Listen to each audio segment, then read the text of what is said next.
like to Raj to start, but one announcement we want to do about the POC, what we talked last time. We want to help you organize that better. Mr. Atre will explain to you how we can do that. Very small announcement. I got here with me Dr. Pradeep, who will talk to you, who will help you in formulating your thoughts for entrepreneurial activities that we talked about, the Innovation Laboratory, POC. So the POC, and he'll be here from next Friday from 5:30 to 6:30 before the class starts, before the lecture starts. So I'm sure a lot of you possibly have got some time. The teams can come, at least one person from the team can come, and they can start talking to him. Pradeep is affiliate manager in Sun. His background is MBBS and has done his life science degree in US and has several startups in US and then has come back to serve you. Alright, so you can talk to Pradeep, spend your time. Pradeep will help you in finalizing your thought process, and as soon as you are done, we'll come to the next round again. So every Friday you will be here from 5 to 6:30. I think this room is not on. You can come in this room at 5:30. Pradeep will be there. So who amongst you are ready with some plan? Because I got several emails and some people have already started talking about Yes. So I'm sure at least 3 or 4 teams can come on this Friday. So please send a mail to pradeep@signit.org. We will do that. But please start talking to you from this Friday at 5 to 6:30. Alright? Thank you.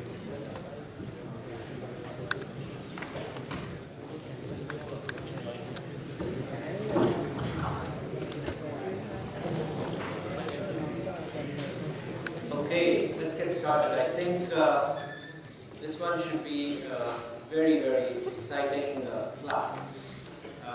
In particular because we are going to be talking about a very exciting subject. It's all about selling and sales strategy. And till now, most likely all of you guys have been just buying. And you've had experience with good salespeople and bad salespeople. But our objective is to become the best salesperson ourselves, right? So what we are going to teach you over the next 3 classes, this one, Friday, and then the one following Tuesday. So we are putting 3 whole classes on just selling and sales strategies. And the reason is that whether you like it or not, as an entrepreneur, the #1 job is going to be sales. You're going to be selling to your board, you're going to be selling to your investors, you're going to be selling to your customers, you're going to be selling to your employees. In a sense, you're going to be selling your idea, your vision, your business plan, etc., to all kinds of different entities who are important for helping you build your business. Right? So, in a sense, you need to know and learn how the whole process of selling works and how you yourself can become the master salesman. And you'll see that all great entrepreneurs are actually great salespeople. All great entrepreneurs, I just want you to remember that. All great entrepreneurs are fantastic salespeople. And I think the advantage we have at IIT Bombay is that we are learning selling right now, right before you even get started with your company. So you will find that the skills and the capabilities that you get are going to be extremely beneficial from pretty much this class onwards, because all of a sudden from this class onwards you're going to become very smart about what is happening whenever you connect with anybody else. You yourself will find that you're understanding that whole interaction with that other person much better. So, because you understand the selling process. So, today we'll do a selling and sales strategy, and my guest speaker, who's a very good friend of mine, and both of us, are entrepreneurs from the US, but we are from Mumbai, and both ended up in the US in different cities.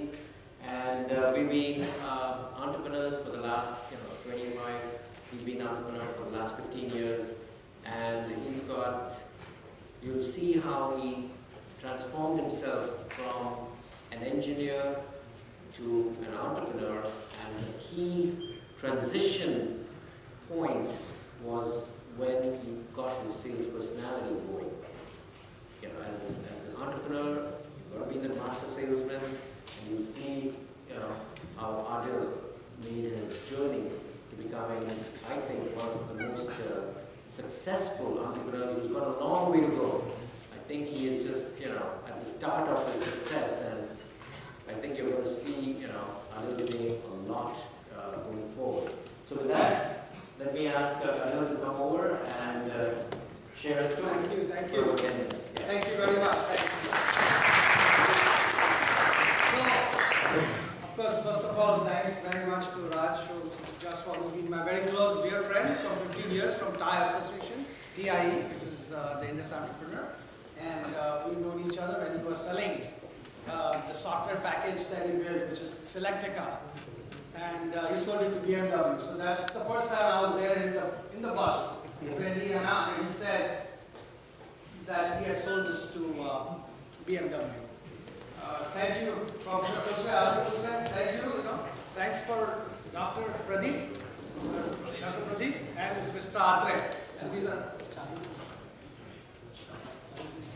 Yes.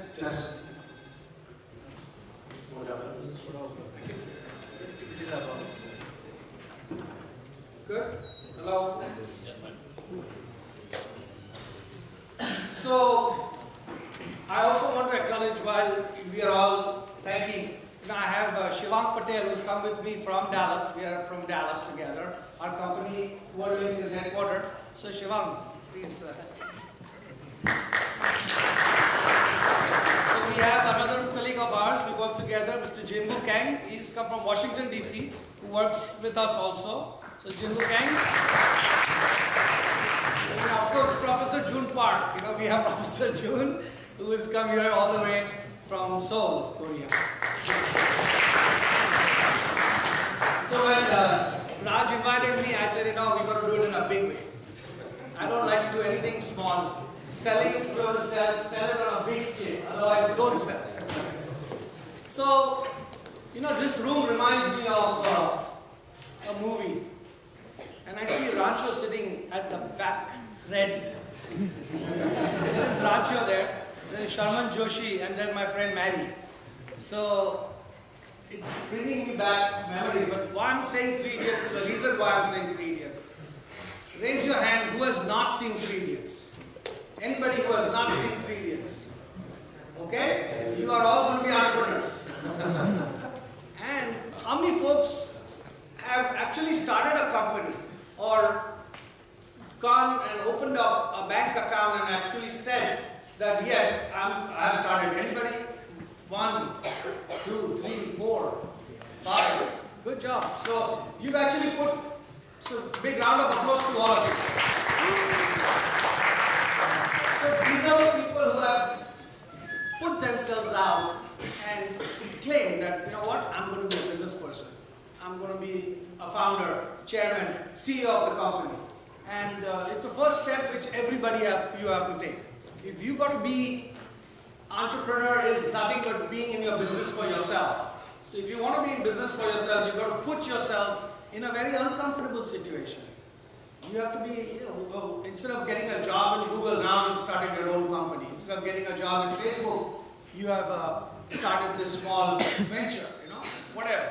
So that's the first step which is most important, and few of you have done it, so that's very, very good. So I know I have a limited time here. Now quickly going through my journey, how and what I have done, okay? So that it gives you a little bit of look into what, I'm just like you folks, I've been born and raised in Bombay. I was in St. Xavier's High School in Fort. Anybody from St. Xavier's High School?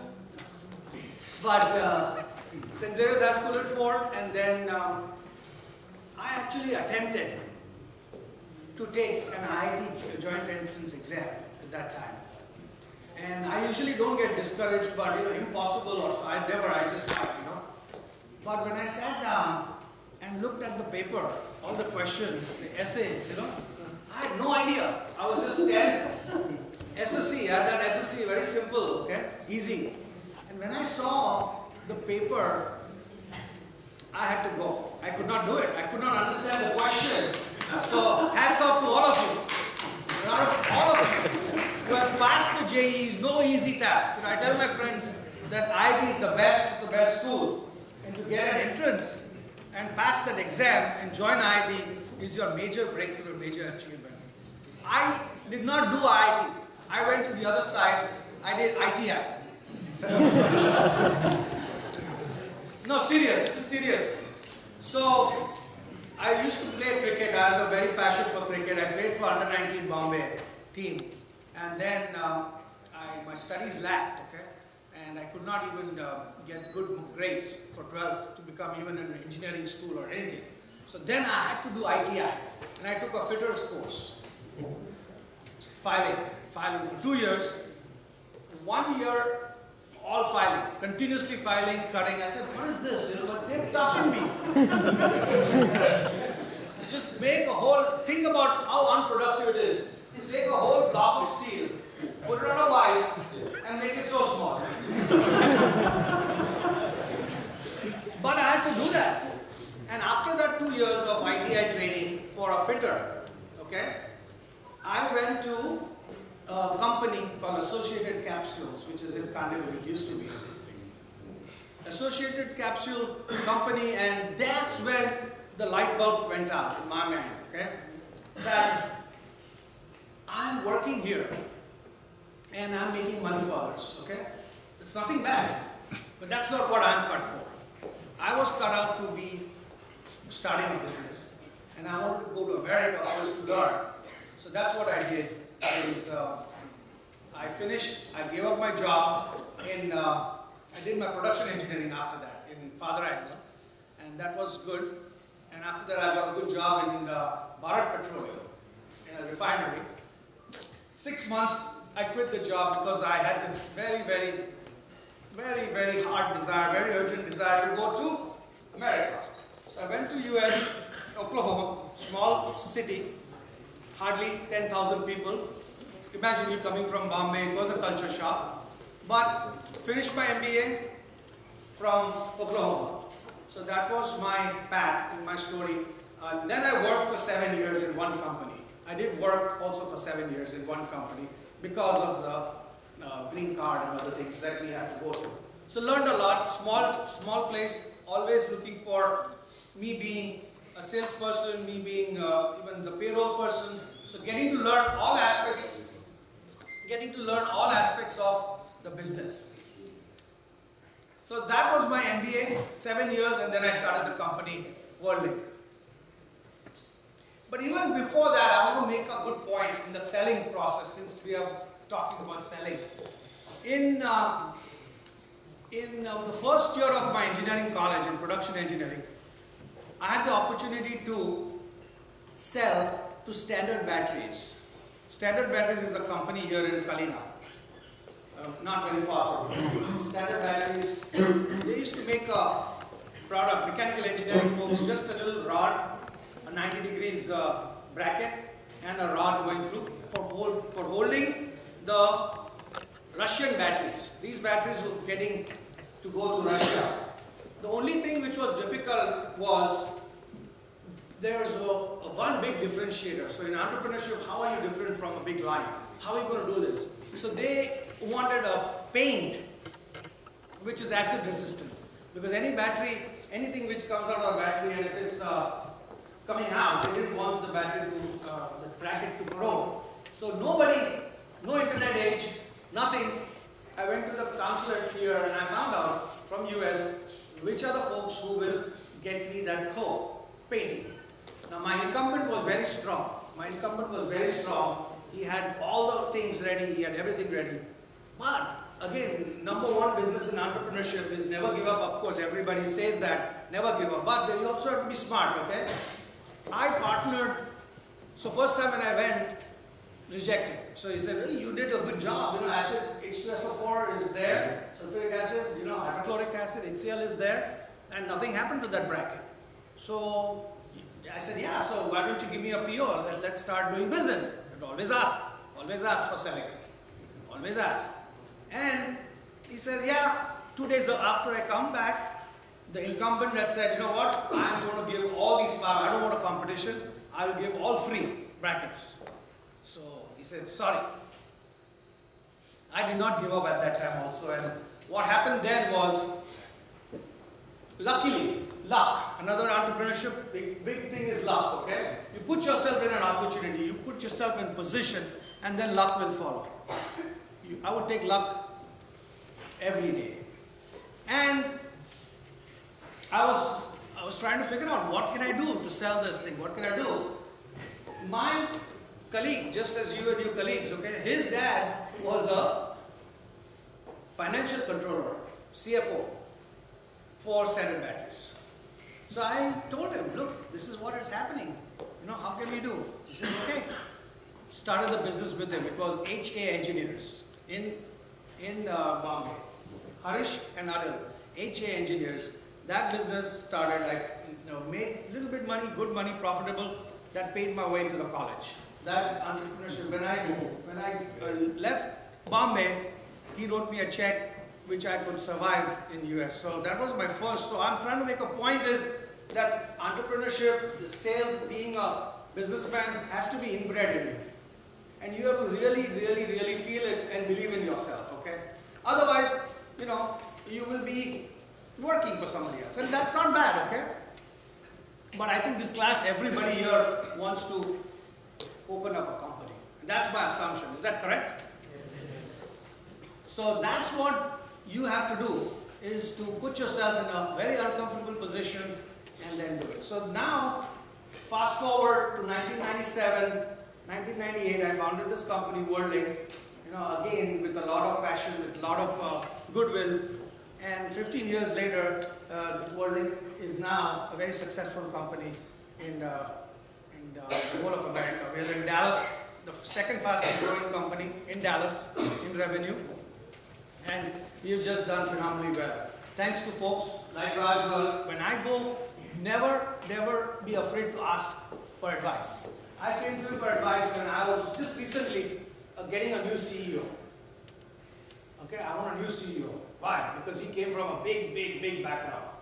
Multi-billion, $5-6 billion company he sold to Xerox, you know. So he met him and he then talked. Guess what?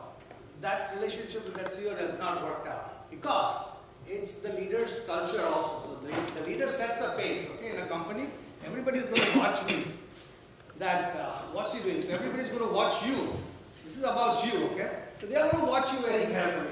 And then you are the person who can set the culture. You can set the culture of coming in early. You can set a culture of having fun. You can set a culture of results oriented. You know, you want to see results. I don't care how it comes, you know. All those things will be from an entrepreneurial culture of sales. How much is time? Take a break 2 minutes before. Can you give how you grew the company? How you grew the company? Yeah, so company grew, started with this niche ERP business. ERP was very hot at that time, 97. So corporate person was implementing an ERP project, enterprise resource planning project in SAP, and they didn't have resources. So he wrote me a check, okay? So I came to Bombay, I interviewed folks. There were a few folks who actually had hands-on experience. That's how the company started. That's my seed capital. So what happens is, you know, we charge the customer $500 an hour. And we have a cost to the employee and other things. So that $100 an hour was a very good margin that I could have that seed capital. So currently today WorldLink is debt free. I don't have any board, advisory board is there. There is no outside investment, nothing. So that's how we started the company. ERP, and slowly we built it. I was the only sales guy at that time. So sales was very critical. Putting yourself in an uncomfortable situation. Calling my potential customers. Getting the work done is the second thing. But calling the customers, hey, I need to meet you for lunch. Every day luncheon. So go and meet him. Understanding his pain points. His pain points were very simple. 99, 2000, the bust happens, you know, and there are a lot of people without jobs. So I started hiring from within America. So within America, there was a lot of pool, and then I started hiring recruiters. I started hiring sales pipeline and sales force, and we'll talk about a little bit of sales at some point when Raj is going through his slides. Okay? How long is it running right now? People? Around 1,500 people. 1,500 people. So, congratulations.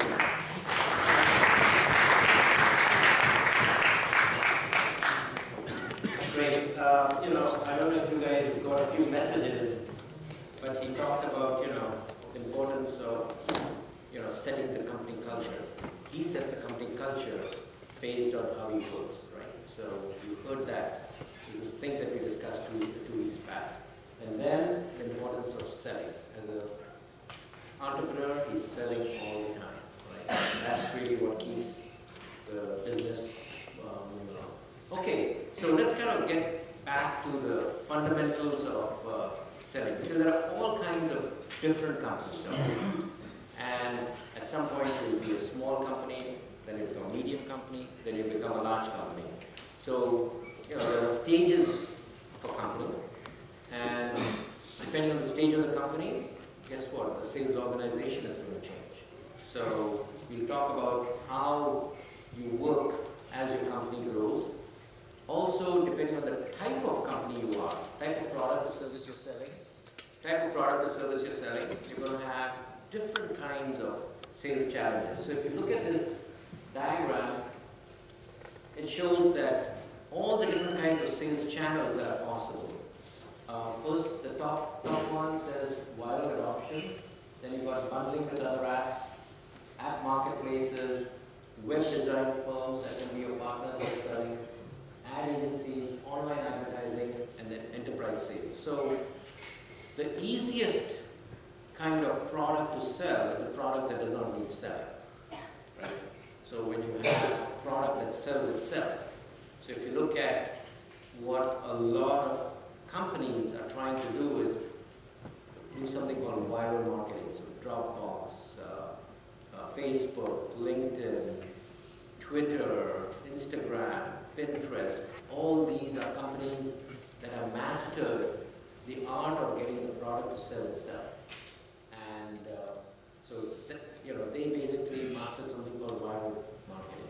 Now, viral marketing, again, is not for everybody, because essentially it is a very light touch with the person who needs your product, because you're going second-hand or third-hand to the customer. So viral marketing, if it works, phenomenally, the cost of sales is virtually nothing, and the product just takes off, and so on. But viral marketing is really for certain kinds of products, and some of you might end up in companies that, viral marketing will work. I don't know if I shared last week the whole presentation on viral marketing. There was some assignments in viral marketing. So, you will know what characteristics of business can leverage viral marketing. Some of the other ways are where you use partners, you use different marketplaces, etc. to promote your product. The one that is ultimately the most important for you to learn is complex selling. Selling a complex product in a complex sales process. So that is really what an entrepreneur needs to master. Because even if he's not selling a complex product like, say, Twitter or Facebook, guess what? The entrepreneur, the CEO, really needs to be a master at selling a complex product, which very often becomes his company for which he's doing fundraising. So the sales process that, say, Mark Zuckerberg did when he did raise money, or somebody else did when he raised money for LinkedIn or some other company, that is a complex product. The company is complex, and is trying to sell the concept of investing in his company to investors. So that's a complex sale, right? So essentially, what we need to learn is the art of selling complex products through a very complex sales process, right? So basically, the sales guy has to learn to sell you'll soon find out that in terms of selling, it's never a simple job. It's not a question of, okay, he's got the money, he's going to buy, he's got the need, and I'm going to have the product that satisfies the need, and the transaction happens. Life is not that simple anymore. For an entrepreneur, the situation is that, lots of factors come into the picture, and he's going to have to learn how to sell the whole organization. All kinds of different factors are going to come into the picture, and then he's still going to have to convince everybody that he's the right choice, and his solution is the right choice for the customer. So the new skill sets that are needed are called solution selling. So that is a very important word that you're going to see over and over again. You think you're selling just a product. For example, let's take something like a smartphone. It looks like a product sale. But guess what? Right now, there is so much competition that the whole sales process has turned into a solution selling process. Because the seller is going to first have to figure out what the needs of the consumer are. Is he somebody that, needs something that is small, something that's elegant, something that is easy to use? Does he need something that needs a lot of media? So there's a lot of understanding of what needs to be there, what the needs are, before he promotes, whether it's this kind of a phone or that kind of a phone. And the same thing is true for, any technical product that you might sell, whether it's a software technical product, systems technical product, or a hardware technical product. For all of those things, you're going to have to figure out, how to sell a solution which includes service, after-sale service, maintenance, installation, customization, integration with all the different other applications in the company. So all of these things have to come together, and the customer needs to do that. So I'll give you an example. So I worked at Intel for 7 years, right? So during the early part when I joined Intel's big portion of their business was memory chips. We used to sell, EEPROMs, and we used to sell DRAMs. In fact, we were the world leader in EEPROMs and DRAMs. Now we think that, never hear of Intel DRAMs. It's all Samsung DRAMs. But way back in the 70s, Intel was the one who had innovated and was the world leader in DRAMs. And at that time, it was all about selling the product. So you basically make a whole bunch of DRAMs, you stock it up at different distributors all over the world, in all the major cities, wherever the demand is. And then, as the customer needs memory, he just goes to the distributor and says, I want to buy 10,000 in one lot, so you get a price discount versus somebody who's buying 500. So basically, it's just setting up the pricing curve by volume, and then it's delivery. So it was price and delivery was how things were sold. Now, if you look at Intel, they're selling microprocessors. So when only 99% of their sales, very little EEPROM. So when you sell microprocessors, you're selling a complex product where the customer is concerned about so many issues. He's concerned about power consumption, performance, compatibility, future roadmap, maintenance, reliability, all, deliverability. What process Intel is going to make the fab in? What is going to be their ability to deliver a product where manufacturing is in China or some other countries. So, whole bunch of other factors come into the picture as to whether to use their microprocessor, or whether to use an ARM microprocessor, or whether to use an AMD microprocessor, or some, other processor or something like that. So you can see that for every company,